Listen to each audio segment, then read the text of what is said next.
derive the relation for electric displacement vector, that is D is equal to epsilon 0 E plus this is polarization vector P. So electric displacement vector, electric field vector, and the polarization vector. This will be our first question, and our second question is the relation between the electric susceptibility and dielectric constant. That's our second relation will be what is the relation between electric susceptibility and dielectric constant. So we have to prove this.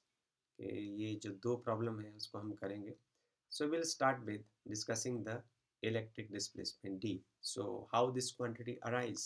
ये पहले पैदा कैसे होती है, मतलब कैसा physics बनेगा जिससे इलेक्ट्रिक डिस्प्लेसमेंट को हमें एक्सप्रेस करने का ज़रूरत पड़ेगा. तो हम स्टार्ट करते हैं इससे कि आपके पास कंडक्टर्स हैं. ये कंडक्टर नंबर 1, इसकी हम बार बार यहाँ बात कर रहे हैं इस चैप्टर में, कंडक्टर 1 और कंडक्टर 2. तो जब आप कंडक्टर्स को लेते हैं तो आप जानते हो कि इससे जो कैपेसिटेंस आती है C0, इसकी आती है epsilon 0 A by D. Okay, और इसके अंदर जो इलेक्ट्रिक फील्ड होता है वो होता है E0 is equal to sigma by epsilon 0. ये हम पढ़ चुके हैं. सेकेंड स्टेज में हम ये देखते हैं कि जब हम इसके बीच में ऐसे एक डाई इलेक्ट्रिक स्लैब इंट्रोड्यूस कर देते हैं, जब उसका जो थिकनेस है वो इसकी डिस्टेंस बिटवीन द प्लेट्स के बराबर होता है, तो होता यूँ है कि जो डाइलेक्ट्रिक है उसके जो चार्ज कैरियर्स होते हैं वो इमोबाइल होते हैं, वो फिक्स होते हैं, अपनी जगह से मूव नहीं करते. पोलर हो सकते हैं, नॉन पोलर हो सकते हैं, और यदि नॉन पोलर होंगे तो वो स्ट्रेच करेंगे, और यदि ऑलरेडी पोलर होंगे तो उनको जो डाइपोल्स हैं वो इलेक्ट्रिक फील्ड के डायरेक्शन में अरेंज होने की कोशिश करते हैं.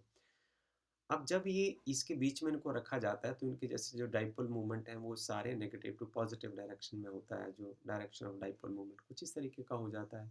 तो उसके बाद क्या होता है कि देखिए आप जो ये वाइट वाला जो पार्ट है, ये जो सारा चार्ज है इस रीजन का, ये this whole the charge will cancel the effect of one another, और and this dielectric is left with this side with the positive surface charge density sigma p, और जो सेकेंड पार्ट है जो उसका लेफ्ट हैंड है, it is left with the negative surface charge density. So ये अभी physics हो रहा है. तो आप ये देख रहे हो कि जैसे आपने दो कंडक्टर के बीच में डाइलेक्ट्रिक स्लैब रखी तो हुआ यूं कि इसके सरफेस के ऊपर दो सरफेस क्रिएट हो गए with positive surface charge density and with negative surface charge density. हम लास्ट वीडियो में भी ये बात कह चुके हैं कि जो ये लीनियर डाइलेक्ट्रिक्स होते हैं उसमें जो पोलराइजेशन होगी वो डायरेक्टली प्रोपोर्शनल होगी अप्लाइड इलेक्ट्रिक फील्ड के. तो मैं यूँ कहूँ कि विदाउट एनी प्रूफ मैं सीधा डायरेक्ट लिखने की कोशिश करता हूँ, बिकॉज ये एनसीईआरटी आपको बताना नहीं चाहता.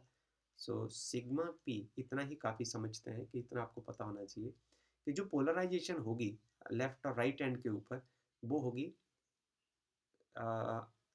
P is equal to sigma P is equal to P into N cap, और ये जो एन कैप होगा ये होगा toward the outward normal to the surface. जैसे ये सरफेस हो गया इसके आउटवार्ड नॉर्मल और इस सरफेस के आउटवार्ड नॉर्मल. तो अब आप देखेंगे कि जो पोलराइजेशन वेक्टर P है, यदि हम राइट एंड की बात करें तो ये जो एन वेक्टर है, जो एन वेक्टर है वो पोलराइजेशन वेक्टर के डायरेक्शन में है, इसलिए जो सिग्मा पी है वो इस एंड के ऊपर पॉजिटिव है, राइट. और इसमें आउटवर्ड नॉर्मल जो है वो ये एग्जैक्टली नॉर्मल होगा. थोड़ा इसमें पेन को चलाना मुश्किल होता है, ये स्लिप करता है. तो इसमें जो एन कैप है पोलराइजेशन वेक्टर का जो डायरेक्शन है वो आउटवर्ड नॉर्मल की ओर होगा और पोलराइजेशन वेक्टर पी इस डायरेक्शन में होगा. तो ये एक दूसरे को अपोज करेंगे. Okay, as a result of this के जब आप एक स्लैब इस स्लैब को उठाकर आप यहाँ रखते हैं तो एक घटना घटती है कि जब आपके पास दो कंडक्टर्स थे और उनके बीच कुछ जस्ट वैक्यूम था तो इलेक्ट्रिक फील्ड था E zero was equal to sigma by epsilon zero. पर अब आप जानते हो कि जब आप इसके बीच स्लैब रख देते हो तो कुछ ऐसा घटता है कि जो इलेक्ट्रिक फील्ड है वो हम डायरेक्शन के साथ बात करते हैं E dot N cap, E vector dot N cap. तो ये क्या हो जाएगा sigma minus sigma P divide by epsilon zero. उसकी सरफेस चार्ज डेंसिटी जो है वो रिड्यूस हो जाती है. अब आप ऐसा करिए, इस एक्सप्रेशन को यहाँ ले आइए, आप इसको ऐसे लिखिए E vector dot N cap, इसको आप ऐसे लिख सकते हैं sigma minus P N cap divide by epsilon zero. Okay, इसको आप इक्वेशन नंबर डालते जाइए, वो अच्छी बात है। इसको आप नंबर 1 लिख दीजिए, इसको 2 लिख दीजिए और इसको 3 लिख दीजिए। अब क्रॉस मल्टीप्लाई कर दीजिए, आपके पास आ जाएगा epsilon zero E vector N cap and it is sigma minus sigma P time N cap. Okay, so equation number 4 हो जाएगा। अब इसको आप इधर ले आइए, इकट्ठा कर दीजिए दोनों को, तो आपके पास और एन कैप को कॉमन ले लीजिए। चलो एक स्टेप और लिखना पड़ेगा, तो oh no, it is p, sorry, it is p type N cap, तो आ जाएगा p वेक्टर और जो एन कैप कॉमन आ जाएगा, it is equal to sigma. So there is a new expression. So यहाँ जो ये वेक्टर के अंदर वाला पार्ट है, इसको आप एक नए टर्म से डिफाइन कर लीजिए, यही इलेक्ट्रिक डिस्प्लेसमेंट है, D dot N cap is equal to sigma. So भैया डी इज कॉल्ड, यदि हम मैं सिर्फ ऐसे इसको लिखूं, D is equal to epsilon zero E plus P. तो ये डी क्या है, इलेक्ट्रिक डिस्प्लेसमेंट है, ई क्या है, अप्लाइड फील्ड है, ओके, और पी क्या है, पोलराइजेशन वेक्टर है।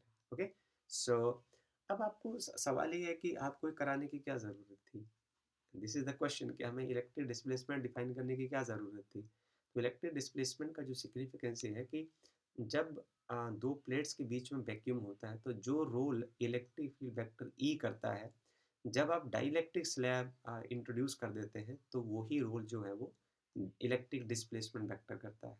So that is the importance of the electric displacement vector. अब हम इसके अगले पार्ट पर चलते हैं कि relation between the susceptibility and polarization. अब ससेप्टेबिलिटी और पोलराइजेशन के बीच में क्या रिलेशन है, क्योंकि हमने ये देखा कि जब हम स्लैब इसके बीच में इंट्रोड्यूस कर रहे थे, तो एक वर्ड आ रहा था ससेप्टेबिलिटी। ससेप्टेबिलिटी वर्ड आ कहाँ से रहा था, कि जैसे देखिए किसकी क्या ज़रूरत पड़ी, तो जैसे आपने एक डाइलेक्ट्रिक को इसके बीच में रखा, तो डाइलेक्ट्रिक में क्या होता है, उसमें पोलर या नॉन पोलर मॉलिक्यूल होते हैं, ठीक है। तो जैसे ही आप यहाँ फील्ड लगाते हैं, तो फील्ड लगाने के बाद उसका जो पोलर या नॉन पोलर मॉलिक्यूल है, उसका फील्ड के प्रति जो रिस्पॉन्स होता है, उसको हम ससेप्टेबिलिटी से रिप्रेजेंट करते हैं कि वो कितनी जल्दी सेंस करता है। डाइपोल या तो खींचते हैं या फिर घूमते हैं, तो उस फैक्टर को हम इस मैथमेटिकल पैरामीटर के साथ रिप्रेजेंट करते हैं, और वही डिफाइन करता है कि पोलराइजेशन कितनी स्लो होगी या कितनी फास्ट होगी। अब इन दोनों के बीच में क्या रिलेशन होता है, चलो इसको हम प्रूव करते हैं। अभी तक आपने क्या क्या सीखा है इसमें, कि जो D vector dot N cap जो है वो सिग्मा के बराबर हो जाता है, ये तो हमने पढ़ लिया। हम ऐसा करते हैं कि एक के डी बाई ई का एक रेशो बनाते हैं। मतलब क्या होगा कि जब आप उसके बीच में एक आपने फॉर एग्जांपल कि यहाँ आपने डाइलेक्ट्रिक रख रखा है, तो क्या होने वाला है, हम रिपीटेडली बार बार इसको करें तो ज़रूरत नहीं है। मैं इसको ऐसे लिखता हूँ कि इसको हम सिग्मा से लिख देंगे, और जो इलेक्ट्रिक फील्ड का एक्सप्रेशन जब डाइलेक्ट्रिक आप बीच में डाल देते हैं, तो sigma minus sigma P upon epsilon होता है, तो इसको आप यहाँ लिख दीजिए, it is sigma minus sigma P, और जो एप्सिलॉन जीरो वाला पार्ट है वो ऊपर चला जाएगा। ओके, सो आगे लिखते हैं। हमने ये पढ़ा था कि जो सिग्मा माइनस सिग्मा पी जो होता है ना, वो प्रोपोर्शनल टू सिग्मा होता है, और इसको मैं फर्दर यदि ऐसे लिखूं, तो sigma minus sigma P is equal to sigma upon dielectric constant हो जाता है। ये दोबारा समझाने का ज़रूरत नहीं है, क्योंकि इसको हम पहले कर चुके हैं। तो इसको आप 1 लिख दीजिए, दोबारा न्यू एक्सप्रेशन मान लेते हैं, 2 हो गया और ये 3 हो गया, फ्रॉम 2 एंड 3। ये बड़ा इंटरेस्टिंग जैसी चीज़ है और सिंपल है। From equation 2 and 3, so from equation 2 and 3 इसको रख दीजिए कि जो d है और उसको e से यदि हम डिवाइड करते हैं, तो आपके पास आ जाएगा सिग्मा एप्सिलॉन जीरो, और सिग्मा माइनस सिग्मा पी की जगह सिग्मा इंटू के ऊपर चला जाएगा, तो सिग्मा के साथ सिग्मा कैंसिल हो जाएगा। अब आप इसके नए हाफ पार्ट में हम इसको लिखते हैं आगे, डी अपॉन ई जो है फर्दर वो किसके बराबर आ जाएगा, एप्सिलॉन जीरो के बराबर आ जाएगा। तो डी जो है वो एप्सिलॉन जीरो के इंटू ई के बराबर हो जाएगा। ओके, अब आप डी को रिप्लेस कर दीजिए। आप डी का एक्सप्रेशन आपने किया है ना लास्ट पेज के ऊपर, कि जो डी है it is found to be epsilon zero E plus P होता है। ओके, जो डी है वो एप्सिलॉन 0 ई प्लस पी होता है। It is equal to epsilon 0 के टाइम ई ऐसे हो जाएगा। अब आप पोलराइजेशन वेक्टर और ससेप्टेबिलिटी के बीच में आपको रिलेशन निकालना है, तो ये पोलराइजेशन पी है और ससेप्टेबिलिटी जाई है, तो पोलराइजेशन को आप इधर रखिए, दूसरे वाले पार्ट को आप परे ले जाइए।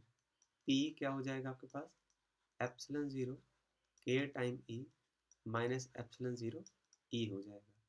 तो पोलराइजेशन जो हो जाएगा उसमें देखिए जरा कॉमन क्या आता है, एप्सिलॉन 0 ई वाला पार्ट कॉमन आ जाएगा, अंदर बच जाएगा के माइनस 1। ओके, हमने क्या पढ़ा था कि हमारे पास यदि लीनियर डायलैक्ट्रिक्स होते हैं फॉर,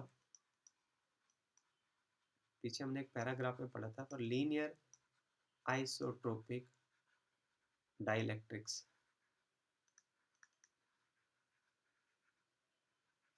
और लीनियर आइसोट्रोपिक डायलैक्ट्रिक्स में हमने क्या पढ़ा था कि जो पोलराइजेशन होती है इज इक्वल टू ससेप्टेबिलिटी, और ये ई होता है। पोलराइजेशन वेक्टर लिखते हैं, अभी हमें वेक्टर में मैंने इसको किया नहीं, इसको वेक्टर फॉर्म में हम ऐसे लिख देते हैं। सो इसको हम यहाँ लिख देते हैं इक्वेशन नंबर 4, और इसको हम लिख देते हैं equation number 5। here d vector is equal to this, right? So this part, so from equation 4 and 5 रंग बदल देते हैं, from equation 4 and equation number 5। so इसको आप लिखिए जरा, ये क्या लिखा जाएगा, p वेक्टर जो है हमारे पास एप्सिलॉन 0 e इंटू के माइनस 1। तो ये जो है, अब पी वेक्टर ई की जगह ई, तो आप इसको ऐसे नहीं लिखेंगे, इसको ही मैंने यदि जाई के टर्म में लिखना हो तो इसको मैं जाई इंटू ई लिख दूँ। तो आप देखिए जरा, मैंने इसकी जगह कुछ चीज़ रिप्लेस कर दी है। Okay, so this chi is equal to epsilon 0 time के minus 1। This was what we prefers to prove. तो ये है susceptibility, this is called electric susceptibility and this is dielectric constant. तो आपको ये समझ आ जाना चाहिए कि जो इलेक्ट्रिक ससेप्टेबिलिटी वो आपको ये सूचना देती है, इसका वैल्यू आपको ये बताता है कि आपका जो डाइलेक्ट्रिक है वो कितना सेंसिटाइज्ड है अप्लाइड इलेक्ट्रिक फील्ड के लिए। ये समझना है कि फिजिकल मीनिंग है कि आप डाइलेक्ट्रिक रखते हैं तो इलेक्ट्रिक फील्ड का उसके ऊपर क्या इफेक्ट पड़ता है, तो उसका रखने के बाद उसका डाइपोल कैसे स्ट्रेच होते हैं, क्या कैसे रीओरिएंट होते हैं, तो यहाँ से आपको वो इन्फॉर्मेशन मिलती है।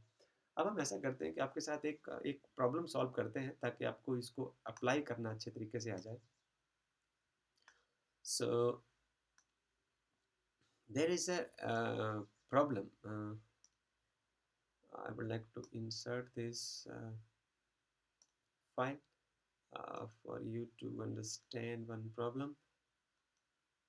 Okay, so this is the problem given in the NCERT book। आप ये देखें कि आपके पास एक स्लैब ऑफ मटेरियल है जिसका डाइलेक्ट्रिक कांस्टेंट K है, और उसका एरिया उतना ही है जितना पैरेलल प्लेट कैपेसिटर का है। वो कुछ इस तरीके की बात आपके साथ कर रहे हैं कि आपके पास कुछ ऐसा गिवन डायग्राम है और आप इसके बीच में एक स्लैब डालते हैं, इस तरीके की स्लैब आप डालते हैं, पर इसमें आप देखिए ज़रा गौर से, इसका जो एरिया है, जो आपके कंडक्टर्स का एरिया है ये वाला, और जो ये स्लैब का एरिया है, ओके, ये दोनों सेम है। अब दो कंडक्टर्स के बीच में जो जैसे इसके ऊपर पॉजिटिव चार्ज है तो और इसके ऊपर नेगेटिव चार्ज है, तो इनके बीच का जो डिस्टेंस है वो d है, पर जो इसका थिकनेस है, इसको उन्होंने कहा है कि आपकी प्रॉब्लम में कि पैरेलल प्लेट का हैज़ अ थिकनेस, इसकी जो थिकनेस है वो 75% है, means t is equal to इसका 3/4 हिस्सा है वो। ओके, तो here d is the separation between the plates and how is the capacitance changed। तो आपका वो कहते हैं कि कैपेसिटेंस का एक्सप्रेशन कैसे चेंज हो जाएगा। तो हमने देखा था पहले कि if t is equal to d, तो आपके कैपेसिटेंस का एक्सप्रेशन आपने किया था कि जो c प्राइम जो था वो k time epsilon 0 a by d था।